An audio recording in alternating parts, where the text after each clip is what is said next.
একটা কথা মনে রেখো, পৃথিবীতে আর যা কিছুই মিথ্যা হোক না কেন, কোনো মানুষের চোখের জল কখনো মিথ্যা হতে পারে না। কখনো কোনো মানুষকে না জেনে ভুল বুঝো না, তাকে বোঝার চেষ্টা করো। হতে পারে তার মিথ্যা বলার পিছনে কোনো ভালো কারণ লুকিয়ে আছে। মানুষটা রোজ আপনাকে অবহেলা করে, পাত্তা দেয় না।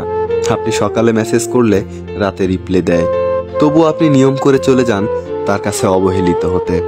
আপনি নিজেও ভালো করে জানেন যে মানুষ আপনাকে পাত্তা দিচ্ছে না, তবুও সে খেয়েছে কিনা, ঘুমিয়েছে কিনা, তার সব আপনার জানা চাই। তারপর একদিন হঠাৎ করেই আপনার আত্মসম্মান বোধে ধাক্কা দিবে। সেই মুহূর্ত থেকে আপনি আর সেই মানুষটার দিকে ফিরেও তাকাবেন না।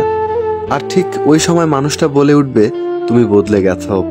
সময় থাকতে প্রিয় মানুষগুলোকে মূল্য দিতে শেখো, তা না হলে তোমার আপন মানুষগুলো এমনভাবে বদলে যাবে, আর না হয় হারিয়ে যাবে, যে তুমি চাইলেও আর ফিরে পাবে না। মানুষ যখন কিছু পায় তখন বোঝে না সে কি পেয়েছে, আর যখন হারিয়ে ফেলে তখন বোঝে সে কি পেয়েছিল আর কাকে হারিয়েছে। কাউকে বলে বোঝাতে যেও না তুমি তার জীবনের কতটা গুরুত্বপূর্ণ। যদি সে তোমাকে সত্যি কাছের কেউ ভেবে থাকে, তাহলে তোমার অনুপস্থিতি বুঝিয়ে দিবে তোমার গুরুত্ব। জীবনে কষ্ট পাওয়া খুবই দরকার, কারণ কষ্ট পেলে মানুষ নিজেকে বদলে ফেলতে পারে। আর জীবনে ঠকলে হয়তো বিশ্বাসটুকু হারিয়ে যায়, কিন্তু শেখা যায় অনেক কিছু। প্রতিজ্ঞা করার আগে একটু হলেও ভাবা উচিত। মিথ্যা বলে হাসানোর চেয়ে সত্যি বলে কাঁদানো শ্রেয়। চোখের জলের মতো এত পবিত্র কিছু নেই। এই জলের স্পর্শে মনের সব গ্লানি মালিন্য কেটে যায়। যদি সে আমাকে ছেড়ে খুশি থাকে, তাহলে কষ্ট কিসের? আর তার খুশি দেখে যদি আমি নিজে খুশি হতে নাহি পারলাম, তাহলে ভালোবাসা কিসের?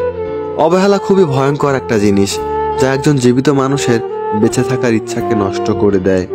জীবনে যতই আঘাত পাবে ততই কাছের মানুষ চিনতে পারবে, আর বুঝতে পারবে কে তোমার কতটা আপন।